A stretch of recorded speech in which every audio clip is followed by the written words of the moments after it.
En attendant vos réactions sur nos différentes pages, nous continuons en société.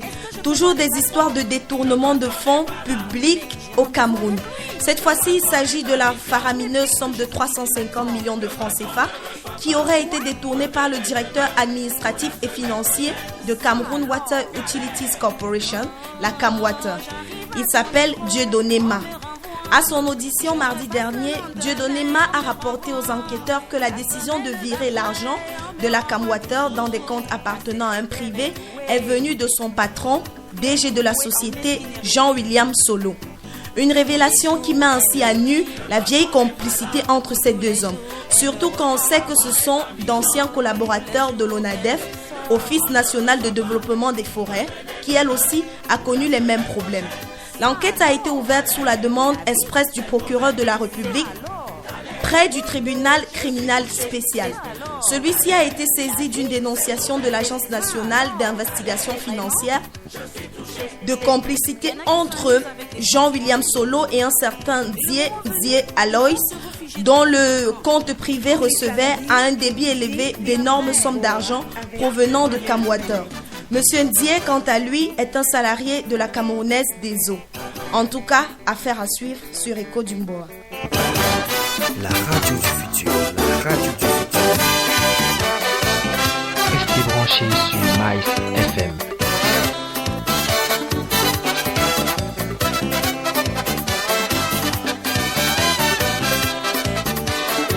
Laissez les enfants bouger, bouger, bouger.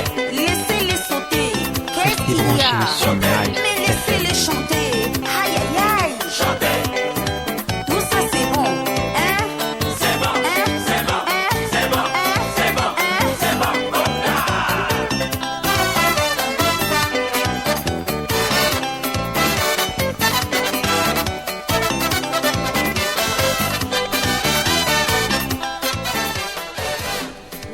Extrême Nord Cameroun, un autre Français a été enlevé. Dans la nuit de mercredi à jeudi dernier, le père Georges Van de Bush, de nationalité française et curé de la paroisse de Tchewe, dans le département du Mayo-Tsanaga, a été enlevé dans le Mayo-Moscata, non loin de la localité de Kolofata, à la frontière Cameroun-Nigeria, par des hommes armés à bord des motos dans la nuit. Ils n'ont pas encore été identifiés, mais tout laisse à croire qu'ils seraient de la secte islamique Boko Haram qui opère dans cette zone depuis un certain temps. Leur mode opératoire à bord des motocyclettes confirme une fois la thèse qu'ils appartiendront à cette secte. Jeudi matin, le gouverneur de l'extrême nord et son état-major ont été mobilisés pour que tout soit mis en œuvre pour retrouver le père Georges Van der Buch. Rappelons qu'il est le 8e Français à être kidnappé au cours de cette année après l'enlèvement de 7 membres en février dernier de la famille Moulin-Fournier. Nous y reviendrons dans nos prochaines éditions.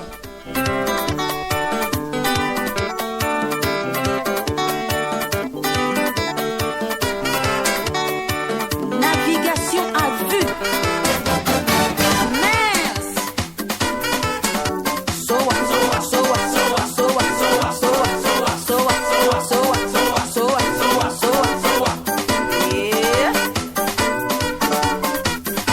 Avec la C, je ne veux plus te voir. Avec la C, ne mets plus les pieds chez moi. Un big up à Gilles Blas depuis Grenoble. Les réfugiés, oh, oh.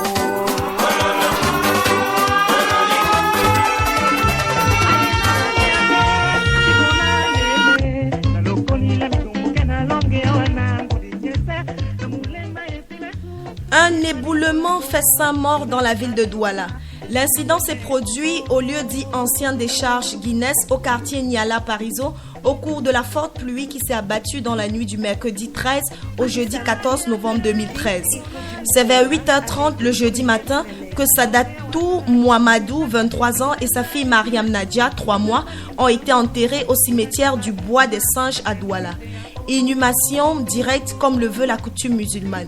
Pendant ce temps, le corps de Narcisse Nana, 26 ans, celui de son épouse et de leur fille Fortune, 2 ans, prenait la direction du village Chan dans la région de l'Ouest.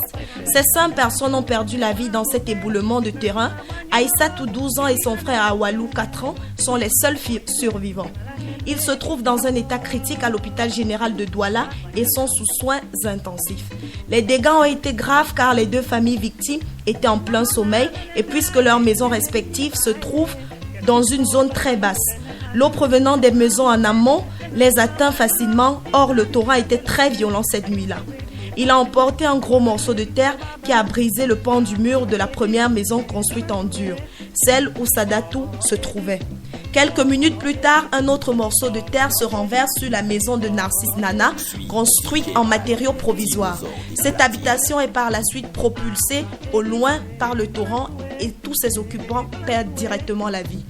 Les 5 cadavres et les 2 blessés ont été extraits des décombres par les sapeurs-pompiers rendus sur les lieux. Que vos âmes reposent en paix et que les 2 enfants survivants recouvrent la santé. Ton amour me tue, ton amour me tue, ton amour me tue, ton amour me tue. C'est Brunette la Nette. Ton amour me tue.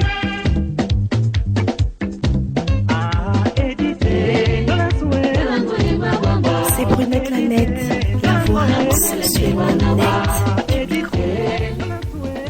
Hier, vendredi 15 novembre 2013, l'usine de production de gaz naturel Nundok Passi à Douala a été inaugurée par le chef de l'État, Paul Biya.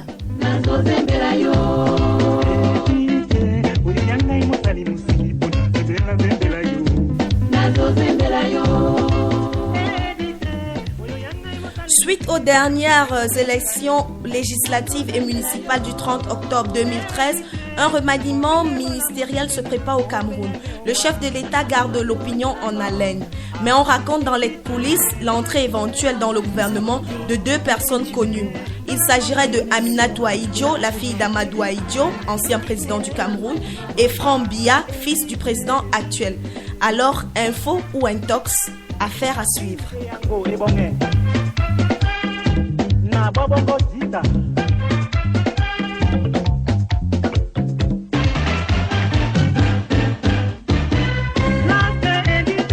Vous écoutez Écho du Mboa. Nous finissons en société avec cette chanson édite de Kotobas. Étienne Ndjankou, président de la Cour d'appel de l'Est, est suspendu de ses fonctions pour une période de 6 mois, renouvelable avec interdiction de toute présence dans son bureau et au palais de justice de Bertois. Il est également déchu de ses droits de pension pendant cette période. Cette décision a été prise il y a environ 3 semaines par le ministre de la Justice, garde des Sceaux, Laurent Esso. Les raisons de cette sanction n'ont pas été rendues publiques. Toujours est-il que les faits qui lui sont reprochés sont graves et se sont produits quand il était en service à Douala. C'est après la convocation du Conseil national que son sort sera définitivement fixé. Entre-temps, l'intérim est assuré par le premier vice-président de la Cour d'appel de l'Est.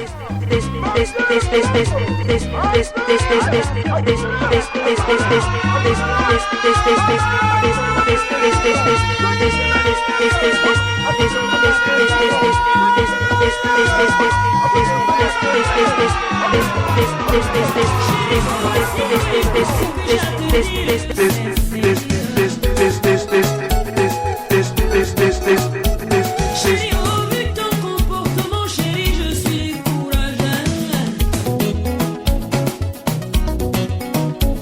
Chérie, oh, si tu savais que tu avais du succès auprès des nanas. Suis DJ Val. Chérie, oh, pourquoi t'es venu me chercher de chez mes parents? Suis DJ Val. Tu m'as supplié de t'épouser, pour toi j'étais la femme de ta vie. Je me suis donné corps et âme pour le bonheur de notre C'est foyer. Brunette la Nette. Aujourd'hui je suis C'est Brunette la Nette. ridicule dans ta maison. C'est Brunette la Nette. Franchement je suis devenu un obstacle dans ta maison. Chérie, oh, ta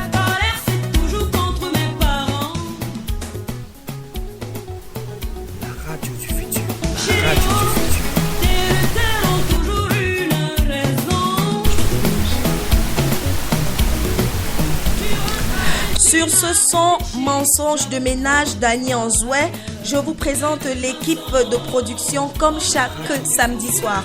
Moinquez et Audrey sont à la collaboration, DJ Val à la sélection musicale et au mixage audio, Junior Ndalais à la supervision générale, Yannick Milonet qui co-supervise et moi, Brunette Lanette, au micro de présentation.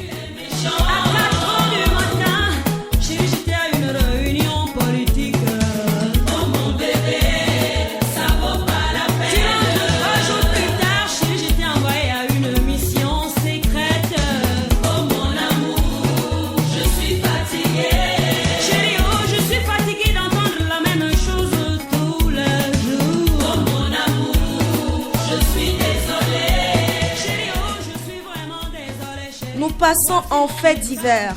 Jean-Jules Moulema, âgé de 3 ans seulement, est décédé jeudi 7 novembre dernier après avoir bu environ 1 litre de vin rouge laissé au réfrigérateur par sa maman. Son frère aîné, Wenceslas, 8 ans, est toujours dans le coma dans un centre hospitalier de Yaoundé. Madame Bernadette les a laissés seuls pour se rendre au marché.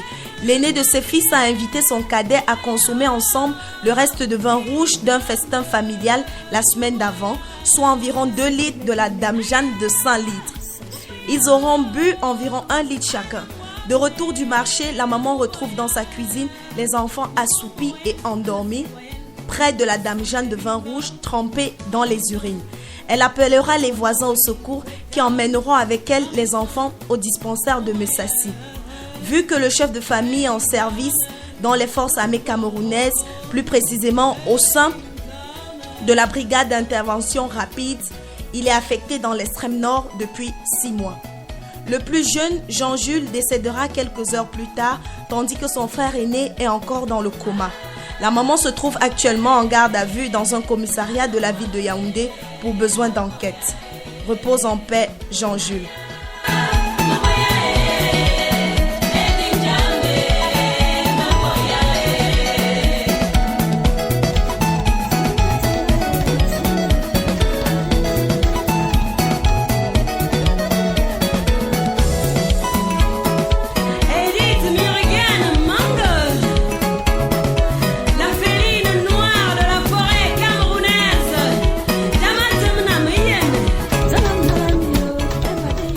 Nous avons reçu un message sur la page de Facebook, c'est celui de Jocelyne Lafortune qui nous souhaite beaucoup de courage et nous dit bonsoir. Merci Jocelyne.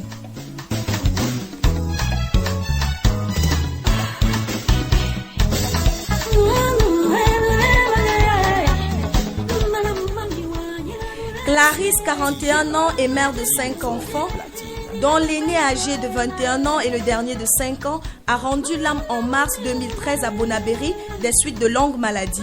Son mari Clément, 51 ans, a conservé dans la chambre les restes de sa femme qui ont été découverts 6 mois plus tard, soit en septembre 2013. Ce sont les gendarmes de la compagnie de Bonabéry qui ont découvert au domicile du couple ce qui reste du corps de la défunte allongé dans un lit et couvert par un drap. Les sapeurs-pompiers emportent la dépouille pendant que la foule cherche à en finir avec Clément. Ce dernier a emmené en gendarmerie. L'alerte avait été donnée par la sœur de Clarisse qui, lasse de n'avoir plus de nouvelles de cette dernière et des justifications insatisfaisantes de Clément, qui disait que Clarisse avait voyagé depuis 6 mois, s'est rendue à la gendarmerie pour porter plainte. Après la découverte macabre, Clément déclare que c'est le Seigneur qui lui a demandé de garder Clarisse et de prier pour qu'elle revienne à la vie. Après investigation, la police se rend compte qu'il est fondateur d'une église réveillée dans le quartier. Il avait demandé à ses enfants de dire que leur maman avait voyagé et de continuer à prier car elle serait de retour parmi eux. Malgré les odeurs nauséabondes émanant du cadavre, les prières en famille continuaient dans le but, selon eux, d'accomplir la volonté de Dieu. Sa maison a été fermée, sa maison de prière. Ses enfants sont tout le temps enfermés dans la barrière. La maison est toujours sans lumière et Clément ne permet aucune visite, même pour les membres de la famille, déplorent les voisins. Quand l'interprétation de la religion s'éloigne des principes même de cette propre religion, la religion n'existe pour abrutir et asservir les hommes. C'est un thème discuté et discutable jusqu'à la fin du monde.